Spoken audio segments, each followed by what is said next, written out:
Assalamualaikum warahmatullahi wabarakatuh. Perkenalkan, saya Dem Gunawan dari kelas 1 KPIA dengan NIM 2341101102004. Di sini saya akan menjelaskan tentang sejarah Islam di Banyumas, kehidupan sosial politik. Pembahasan mengenai Banyumas sebelum Islam tidak bisa dipisahkan dari sejarah dua kerajaan besar yang menguasai bumi Jawa, yaitu Kerajaan Majapahit dari Jawa Timur dan Pajajaran dari Jawa Barat.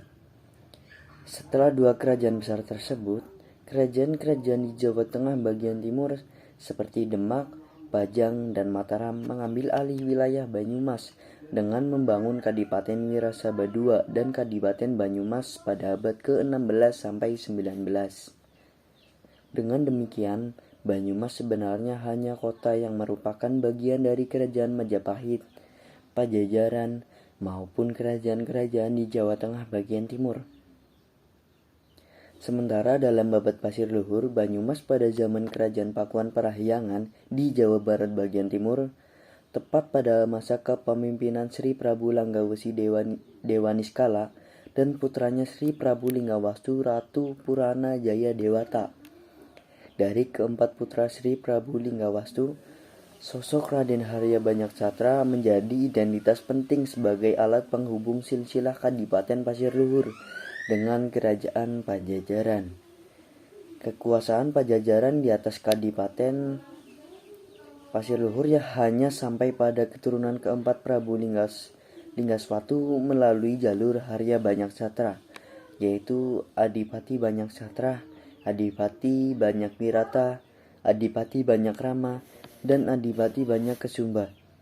Berdasarkan tulisan Van der Meulen, sejarah Banyumas sebenarnya bisa dikaitkan dengan cerita sejarah Kerajaan Galuh Purba sekitar tahun 78 Masehi yang didirikan oleh para pendatang dari Tanah Kutai melalui pantai Cirebon dan menetap di pedalaman Gunung Slamet, Gunung Ciremai, dan lembah Sungai Serayu.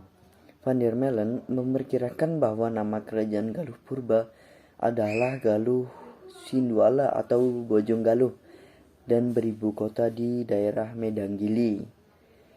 Kerajaan Galuh Kalingga berlokasi di Bojong, ibu kota di Karangkamulian. Salah satu alasan bahwa kesembilan Kerajaan Galuh di atas adalah bagian dari wilayah kekuasaan Galuh Purba yang meliputi Indramayu, Cirebon, Brebes, Tegal, Pemalang, Bumiayu, Banyumas, Cilacap, Purbalingga, Banjarnegara, Kebumen, dan bahkan ada yang menyebut sampai Kedu, Kulon Progo, hingga Purwodadi.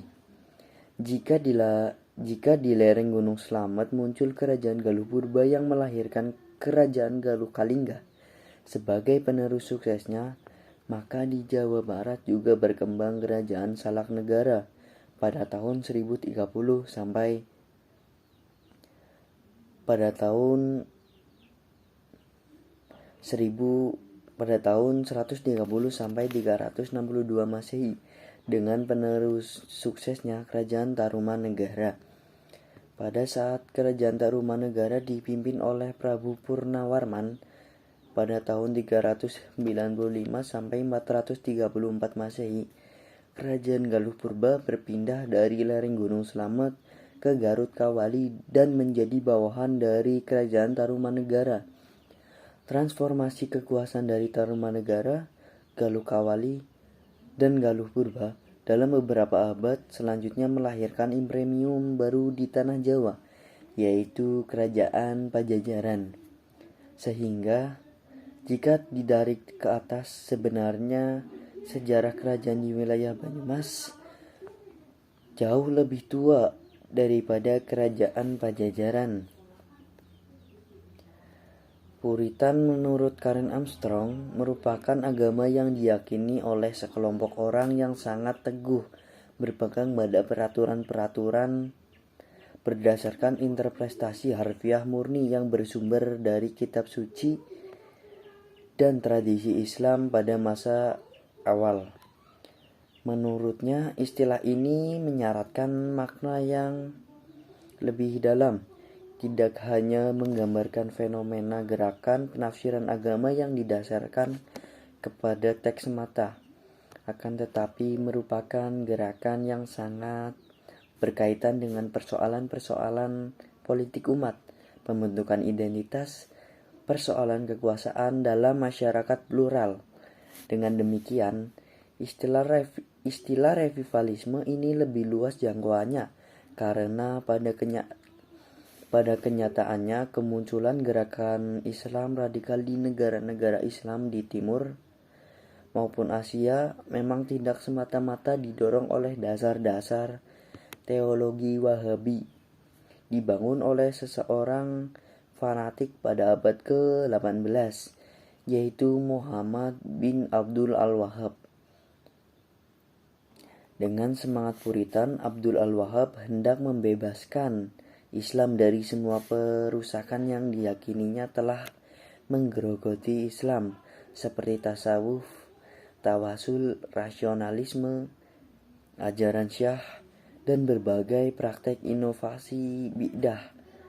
Saat itu mulai berdatangan elemen-elemen pergerakan dakwah Islam dari luar negeri ke Indonesia hingga bermunculan beberapa gerakan seperti Ikhwanul Muslimin, Majelis Mujahidin Indonesia, Hizbut Tahrir Indonesia, Front Pembela Islam, Laskar Jihad, Jamaah Salafi, dan sebagainya.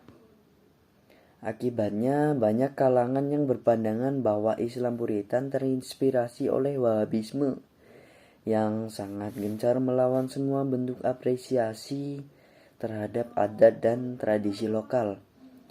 Persoalan yang mengganggu adalah segala hal yang diamalkan oleh kaum Puritan akan dijustifikasi dan dilegitimasi sebagai hukum Tuhan yang bersifat mutlak, absolutisme, tidak bisa ditawar-tawar lagi.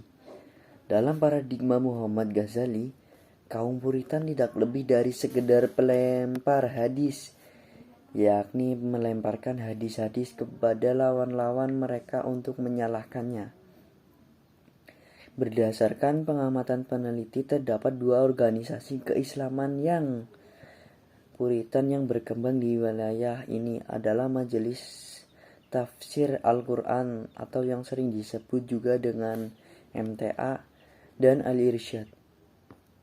Berkembangnya Majelis Tafsir Al-Quran di Banyumas pasca reformasi di negeri ini yaitu pada tahun 1998.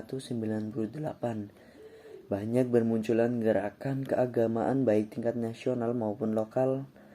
Salah satu gerakan lokal di Surakarta yang perkembangannya sangat pesat pasca reformasi adalah Yayasan Tafsir Al-Quran. Doktrin utama MTA adalah pemurnian dengan jalan mengembalikan perilaku masyarakat yang selama ini dianggap telah keluar dari ajaran Islam pada Al-Quran dan Sunnah, serta menjamin ukhuwah Islamiyah. MTA selama ini mendeklarasikan dirinya untuk tidak mengikuti salah satu dari 4 mazhab yang ada, karena mereka hanya ingin semua amaliyah fikih praktisnya dikembalikan serta dirujuk langsung dari Al-Quran dan hadis fikih sebagai panduan praktis dalam beribadah. Menurut MTA, sudah jadi satu dengan tuntunan yang ada dalam Al-Quran dan Sunnah, maka tidak perlu adanya imam mazhab, dan mengikuti mazhab merupakan perbuatan yang taklid buta. Tidak ada usaha untuk ijtihad dan tidak belajar langsung pada sumbernya, yaitu Al-Quran dan As-Sunnah, karena hanya Al-Quran dan As-Sunnah yang benar. Materi yang disampaikan dalam pengajian ini adalah pengalaman beragama sehari-hari, yaitu bagaimana masyarakat bisa memahami Al-Quran dan Sunnah sehingga menjadi muslim yang benar. Pada saat itu, beberapa mahasiswa Unsud yang berasal dari Surakarta yang tentunya sudah bergabung dengan MTA di daerah masing-masing mengadakan mengadakan belajar kelompok di sebuah kos-kosan dengan mempelajari brosur-brosur yang diterbitkan oleh MTA Pusat. Dalam perjalanannya menegakkan kebenaran, tentu di sana terjadi gejolak dari warga sekitar yang menolak, tidak setuju diadakannya belajar kelompok pengajian di tempat tersebut.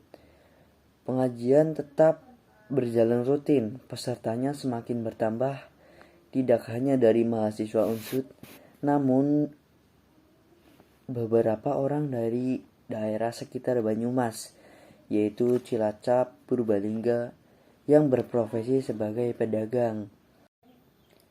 Ikatan dan kesatuan internal warga MTA dengan disiplin kelompok sejatinya lebih didedikasikan untuk diri dan keluarganya, tetapi pada akhirnya menarik simpati dan minat orang lain menjadi pengikutnya.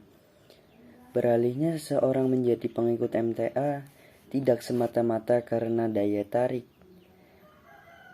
dalam hal pembinaan anggota dan rutinitas pengajian, tetapi lebih dipengaruhi oleh aktivitas di organisasi yang diikuti sebelumnya kurang memenuhi harapan dalam aspek spiritual. Organisasi yang sudah mapan dengan aktivitas-aktivitas rutin dalam amal usaha tetapi tidak melakukan dakwah secara konsisten dan kreatif sangat rentan ditinggalkan oleh pengikutnya sendiri. Sekian yang dapat saya jelaskan. Terima kasih. Wassalamualaikum warahmatullahi wabarakatuh.